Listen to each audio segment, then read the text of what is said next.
se construye, se invade, derrumba, destruye. Si sobre cenizas levanta, distinta, contraria, y si esos muros fueran las palabras.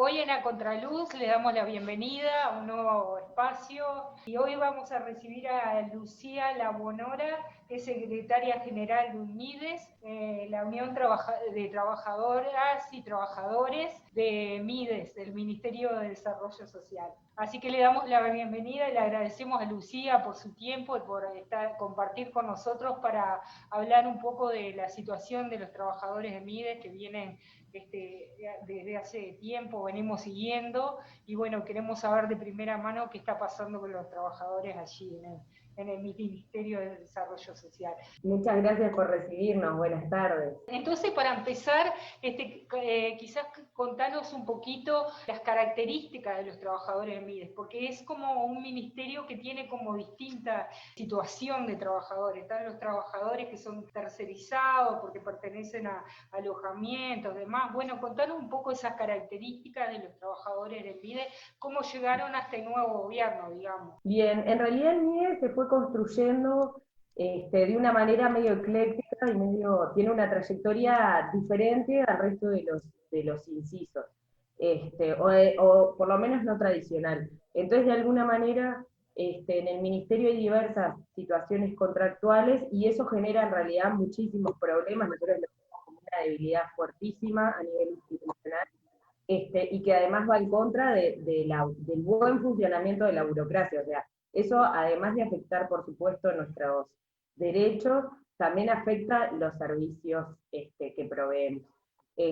Nosotros en realidad tuvimos sucesivos intentos de regularización, pero en realidad tenemos diferentes modalidades contractuales. O sea, idealmente el Estado contrata a sus funcionarios y funcionarias por la vía de contratación presupuestada,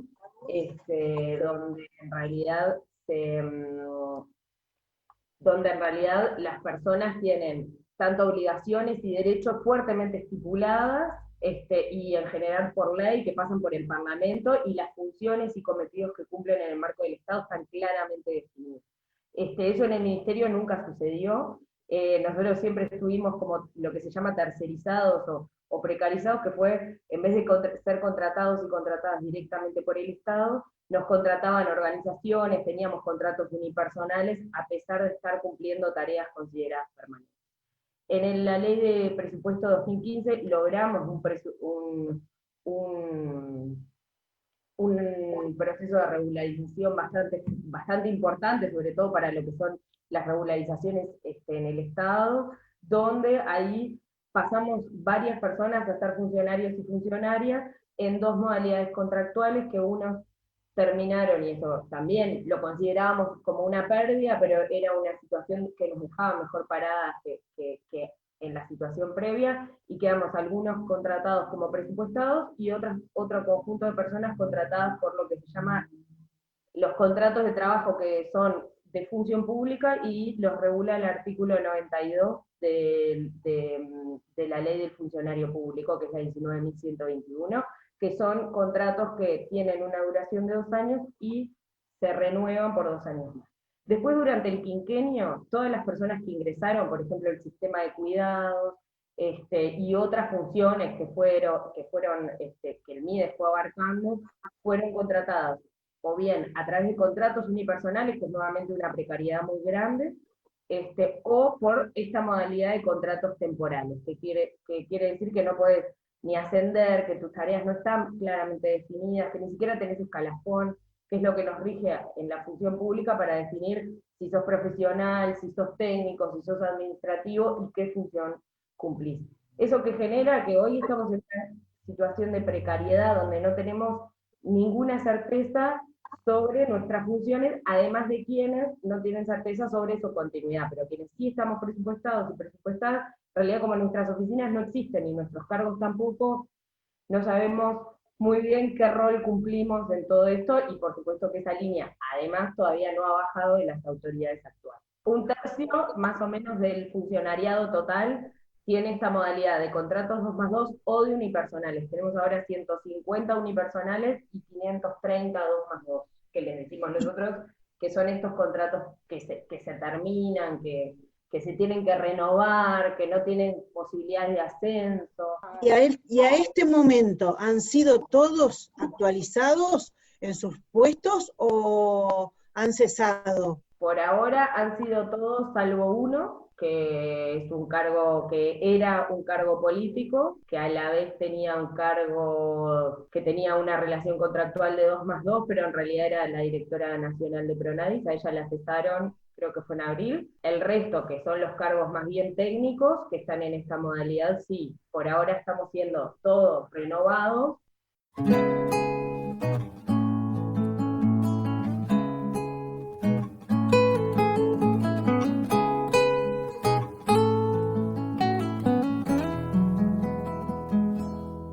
Cuando un pobre se emborracha es un borracho. Cuando lo hace un rico fue tan solo una copita más. Cuando un pobre está en la cama, sin ninguna duda es vago. Cuando lo hace un rico fue por el estrés y el surmenage.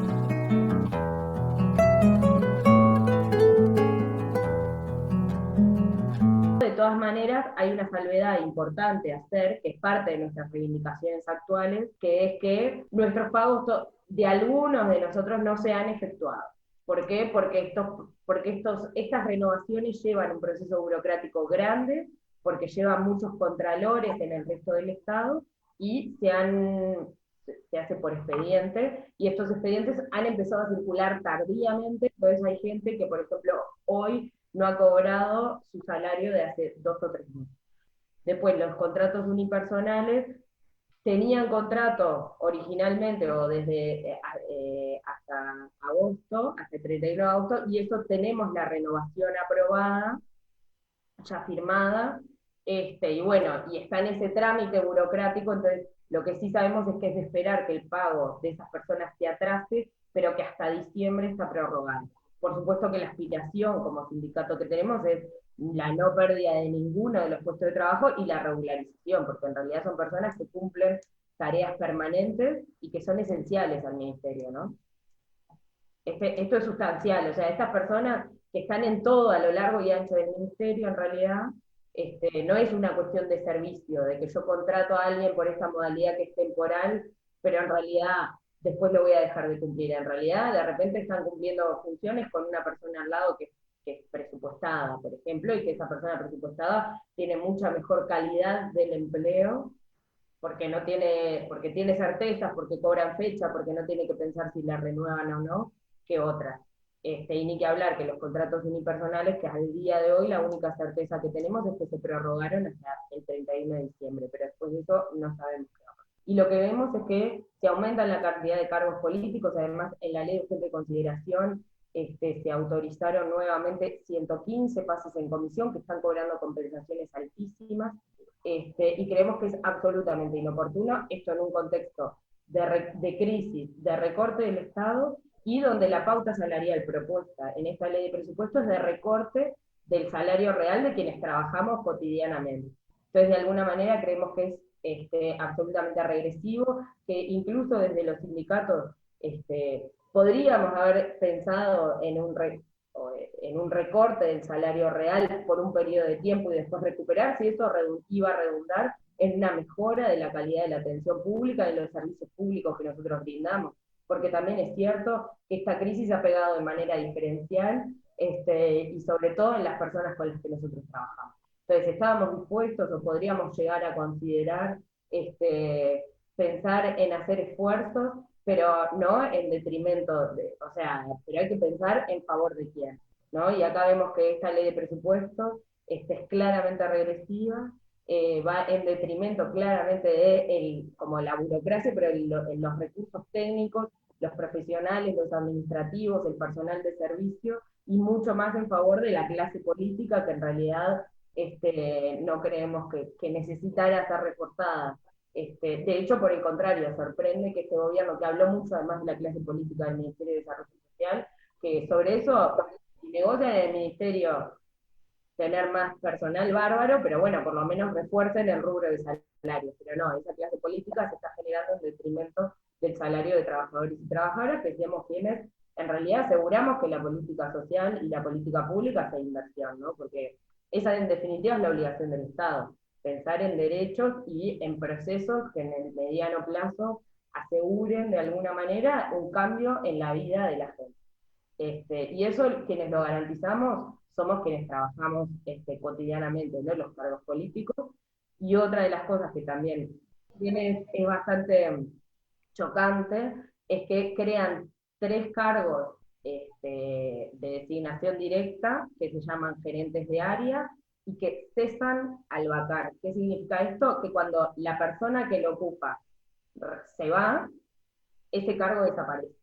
Eso es un poco indignante en la administración pública, donde uno de los principales principios que nosotros tenemos es que el funcionario existe para la función, y no la función para el funcionario, y acá está al revés. Crean una función que además no le dan funciones, por supuesto, crean un cargo que no tiene funciones, que no tiene nada en la ley de presupuesto, por lo menos, ni gente a cargo, ni misión, ni nada. Y después lo disuelven cuando la persona que lo va a ocupar se va.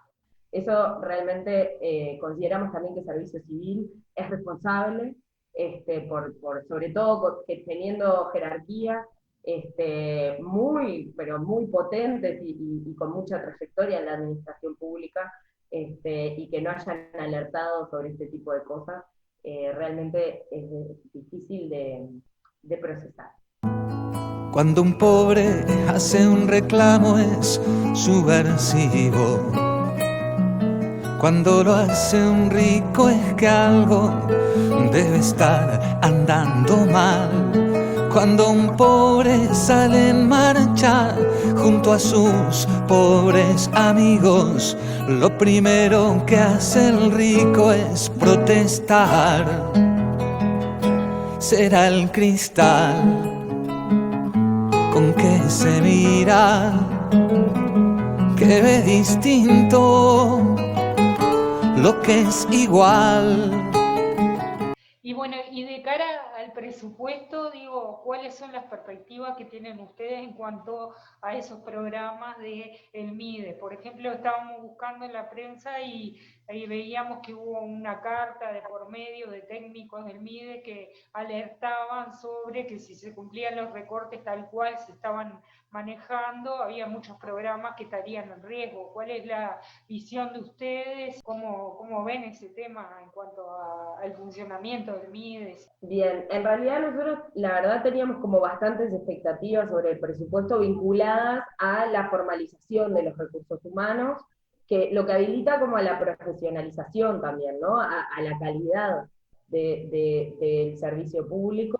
Y bueno, nada de eso se dio. La ley de presupuesto presentada además no fue para nada negociada con el sindicato. Tuvimos 2 reuniones meramente informativas.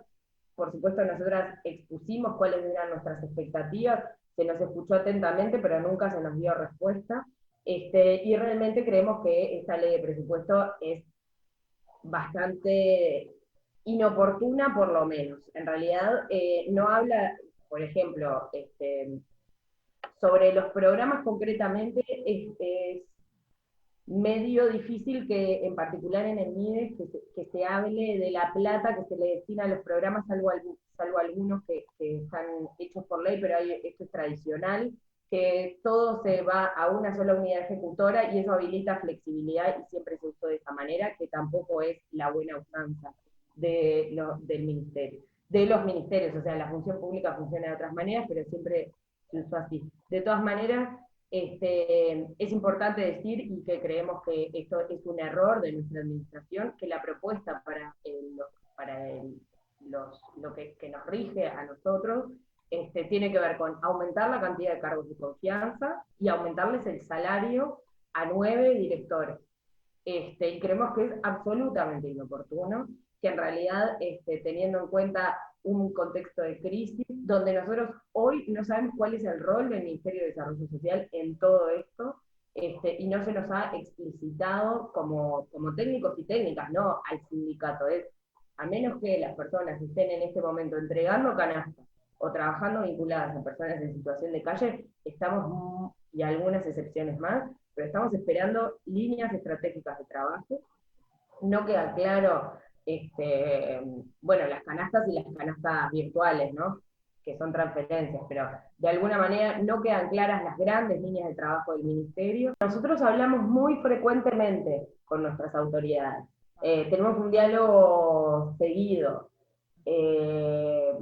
lo que a veces no vemos es mucha respuesta, o sea, el espacio abierto de reunión lo tenemos, el planteo vamos y lo hacemos y se nos escucha, pero después no se modifica. Eso es distinto de decir que hay espacio de negociación y de disputar.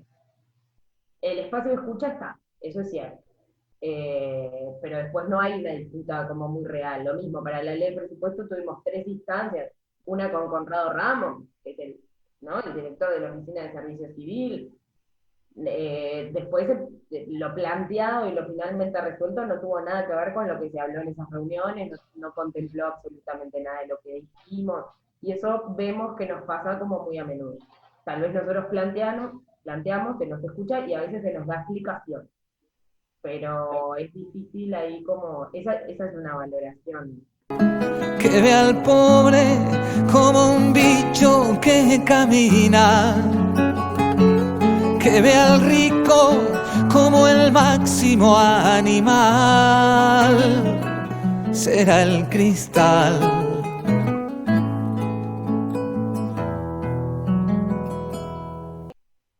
En realidad lo que está sobre la mesa es la discusión de todos los programas, como en tanto tales. Y la verdad, desde el sindicato tenemos como esa visión de que no todos los programas funcionaban a la perfección, entonces que hay mucha cosa como para mejorar, y que hay mucha tela para cortar. Lo que estamos viendo y cada vez más presente es esta idea más apuntada, más orientada al servicio concreto, la canasta, el techo para las personas en situación de calle, y no tanto el acompañamiento más profesional y que busque estrategias. Vemos que está mucho más orientado el trabajo y la importancia del ministerio que le da a lo mismo, por ejemplo, en Uruguay trabaja el planteo, y que lo ha hecho públicamente, el subsecretario, es decir, precisamos llegar a más gente, y ahora por el tema COVID le vamos a dar foco al empleo. Bueno, no, porque en realidad, si vos querés un programa de empleo, que se vaya al Ministerio de Trabajo. Acá el programa de empleo dentro del Ministerio de Desarrollo Social tiene sentido porque promovemos otro tipo de derechos y porque se trabaja sobre otras dimensiones de la vida de las personas. Entonces, lo que vemos es que toda esa parte no está más como el empleo, te doy la beca, te doy el empleo, te doy la canasta, te doy el techo, eso es lo que vemos. Y todo lo que se llama rectoría, que es la parte más de pensar en los programas, trabajar interinstitucionalmente, pensar en cómo transversalizar dentro del Estado determinadas perspectivas, forzar a otras instituciones del Estado a que trabajen algunos temas, todo eso está muy dejado de lado. Y de hecho también algunas, lo mismo, públicas, algunas declaraciones públicas que son, por ejemplo, cuánto llega a las personas del presupuesto de los programas. Entonces, eso tiene que ver, nosotros no les damos plata, o sea, eso lo puede hacer cualquiera, eso lo puede hacer la iglesia, eso lo puede hacer ahora, y hemos hecho una cuestión tan compleja como el Estado, y tan grande, que tanto nos cuesta, porque tenemos otros objetivos, porque como sociedad tenemos que garantizar otras cosas. Entonces, eso es lo que estamos viendo, que en realidad está muy orientado a la canasta, a la transferencia, a la no sé qué, y que a veces el acompañamiento y la perspectiva más de largo plazo, más una perspectiva concretamente, que nosotros le llamamos una perspectiva de derechos, una perspectiva de pensar en clave de proyectos, de trayectoria, ¿no? Como de pensar en impacto en la vida de las personas. Todo eso vemos que no estamos como que está costando. Cuando un pobre no se casa es concubino, cuando no se casa un rico, qué moderno, qué informal, Cuando un pobre se separa, es un sucio libertino. Cuando un rico se divorcia, eligió la libertad. Este fue como un año rarísimo por todo lo de la epidemia y todo eso, y se puede entender que a los distintos organismos le haya tomado como en esta emergencia que me desestabiliza, cómo trabajo con los funcionarios y demás.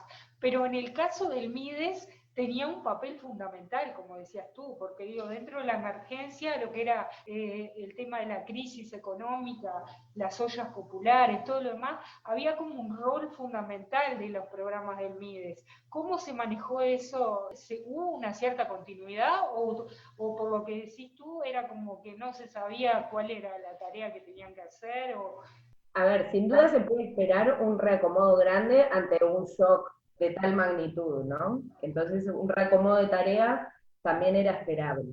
De alguna manera, y ahí cerca de marzo, o sea, al comienzo de todo esto, sacamos también un comunicado, que era un poco lo que nos pasaba, que nos enterábamos de muchas cosas por la prensa, pero bueno, en definitiva, se puede entender que, bueno, que es un gobierno que estaba llegando en ese momento, porque ya vamos un poco más de 6 meses, ¿no? Ya no está más llegando. Pero que en ese momento estaba llegando y que bueno, que le cayó un paquete bastante complejo y que bueno, de alguna manera, ahí lo que nosotros poníamos sobre la mesa era esto de la organización del trabajo, que por supuesto le corresponde a la administración, pero que de alguna manera se hizo mucho foco en las canastas, en las transferencias, y luego pasó a hacerse mucho foco en las personas en situación de calle, pero que en definitiva no terminó como, o por lo menos hoy no hay como grandes líneas de trabajo pensadas, incluso cuando esa emergencia ya pasó. En realidad es eso, seguimos muy atados a la canasta, a la transferencia y a las personas en situación de calle, y bueno, por ahí. De hecho, por ejemplo, lo que tú comentabas, los pliegos, algunos servicios del Ministerio de Desarrollo Social se brindan a través del tercer sector, que significa que se convenia a través de organizaciones de la sociedad civil para que se brinden esos servicios. Obviamente como sindicato público tenemos bastantes reservas con ese modelo, pero es un modelo que existe y que tiene algunas ventajas, más allá de todas las reservas que podamos tener. Y bueno, de alguna manera habían algunos pliegos, porque esto se hace mediante licitación pública, algunos pliegos pendientes que después se pusieron en marcha, y bueno, recién el de violencia salió la semana pasada, cuando los servicios tienen contrato hasta noviembre, hasta el 31 de noviembre, hasta el 30 de noviembre. Entonces, eso a nosotros nos preocupa, hablamos de esto en el Parlamento, algo parecido pasó con el programa de TAP, que es un programa que trabaja más en el cuerpo a cuerpo con la familia, que era brindado a través de organizaciones de la sociedad civil. La administración decidió que no iba a brindar más ese programa de esa manera, y lo sacó, pero de alguna manera no hubo una respuesta de cómo acompasar ese cambio. Y creemos que bueno, que eso es un problema que estamos teniendo, que entendemos que van a haber cambios, cambia el gobierno, cambia la administración, cambia la organización del trabajo, creemos que hay cosas que deberían ser cambiadas, y otras cosas que no pueden cambiar. O sea, si vos brindás canastas, tenés que brindar un acompañamiento para que lo que genera esa necesidad de alimentos en esa familia pueda ser sustentablemente cambiado, y no solo, no se trata de brindarle harina y arroz a la familia. El Estado tiene la obligación de hacer más por la familia, tanto en este contexto como en cualquier otro. Y es un poco lo que nosotros reivindicamos, y eso se hace a través de la profesionalización de las tareas, de la mejora de la calidad de las tareas y de la mejora de los recursos humanos. Porque es eso, vos podés tirarle una canasta a cualquiera que pase por 18 y Ejido, o podés trabajar con las familias que necesitan eso para pensar en estrategias de mediano o largo plazo que sean sustentables para que eventualmente esa persona pueda cambiar ese aspecto de su vida. Y eso podemos hablarlo en la alimentación o en todas las otras dimensiones en las que el MIDES interviene. Cuando un pobre pide algo es un mendigo. Cuando un rico solicita es un genio liberal. Cuando fue vaciado el banco por el rico y sus amigos, lo primero que hizo el pobre fue pagar. Y bueno, eso significa que antes, que hace 9 meses, estábamos en este mundo ideal, no para nada.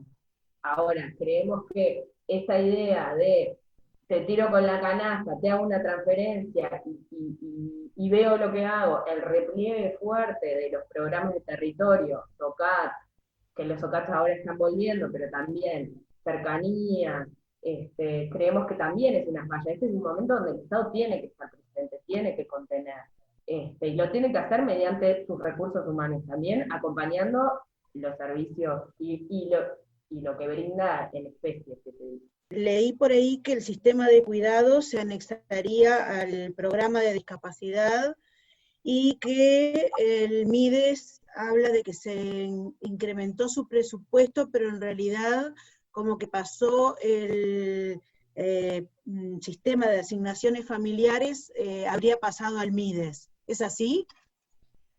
Bien, dos cosas. Por un lado, sí, Pronadis y el Sistema Nacional de Cuidados van a depender de la misma unidad ejecutora en el nuevo presupuesto. Y después van a quedar cada una como direcciones. Nosotros en su momento, cuando se hizo ese anuncio, que fue a partir de la renuncia de Radio, que fue en junio, renunció Radio, y de alguna manera se anuncia esta fusión. Por un lado, bueno, ahí tuvimos varias salvedades para hacer, que tienen que ver con que estos son cambios de estructura del ministerio, y esos cambios se tienen que dar a través de negociación colectiva. Y por otro lado, que creíamos que iba a quedar de alguna manera desbalanceado, porque en realidad tienen lógicas distintas y fueron creados, tanto el Pronadis y el Sistema Nacional de Cuidados fueron creados con lógicas bien diferentes, ¿tá? Donde en realidad el Sistema Nacional de Cuidados está pensado para, en realidad, convocar a muchas instituciones y que las instituciones desarrollen con perspectiva de cuidados tantos servicios y que sí la regulación de esto surja del sistema de cuidados, mientras que Pronadis tiene otras lógicas más de prestador de servicio y también de regulación, pero tiene un rol mucho más de rectoría Pronadis, ¿se entiende? En realidad el Sistema Nacional de Cuidados no tiene la rectoría sobre ninguna de las poblaciones con las que trabaja. Y esto, de nuevo, tal vez mucho de esto parezcan como burocráticos o cuestiones como, pero hacen a cómo el Estado brinda después los servicios. Por otro lado, creemos que es un problema porque el Sistema Nacional de Cuidados brinda o considera varias poblaciones, y cómo eso queda balanceado cuando vos en realidad lo unís solo con una de las poblaciones que es discapacidad, que es una población sumamente importante, sin duda, pero en realidad, ¿dónde queda adultez mayor? Que va a quedar en otra unidad ejecutora. ¿Dónde queda infancia? Que dentro del MIES también va a tener un lugar en otra unidad ejecutora. ¿Dónde queda? También tiene una pata de género, el Instituto Nacional de las Mujeres integra el Sistema Nacional Integrado de Cuidados desde un lugar más de asesoría. Entonces, ¿cómo vos lográs incorporar esto, menos desde una secretaría, pero fusionando dos? Es algo que no terminábamos de visualizar.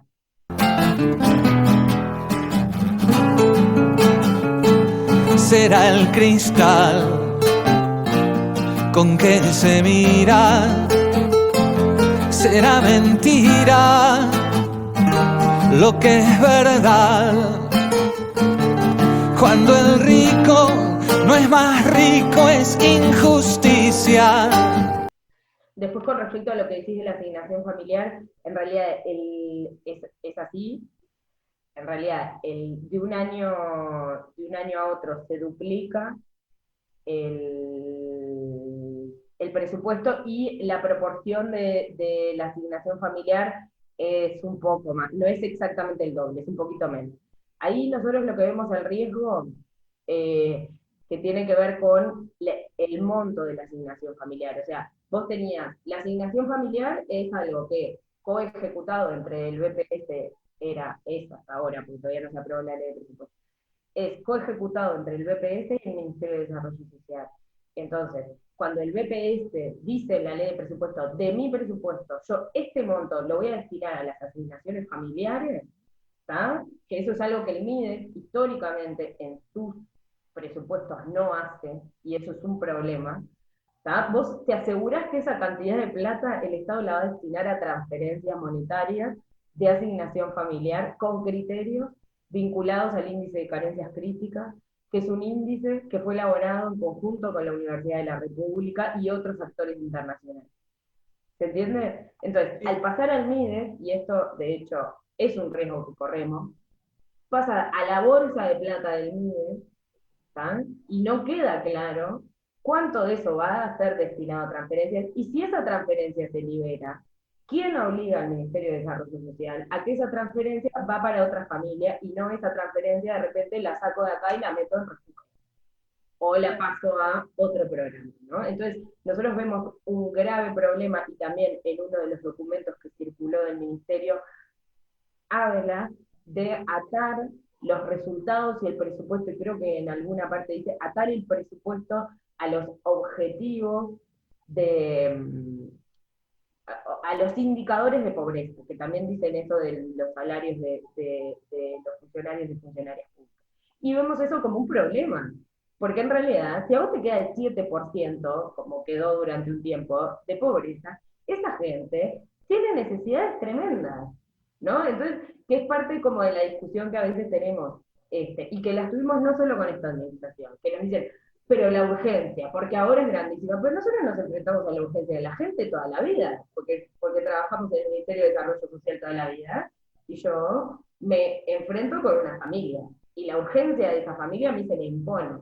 Entonces, que ahora sean muchas más familias, lo que necesitamos es que haya muchos más recursos, pero en realidad, frente a mi lógica de trabajo, la urgencia de esa familia, de esa persona, siempre se me impuso, porque siempre trabajé con personas con derechos muy vulnerables. Cuando el pobre es más pobre, es lo normal. Será el cristal con que se mira, que ve distinto lo que es igual, que ve al pobre como un bicho que camina, que ve al rico como el máximo animal. Será el cristal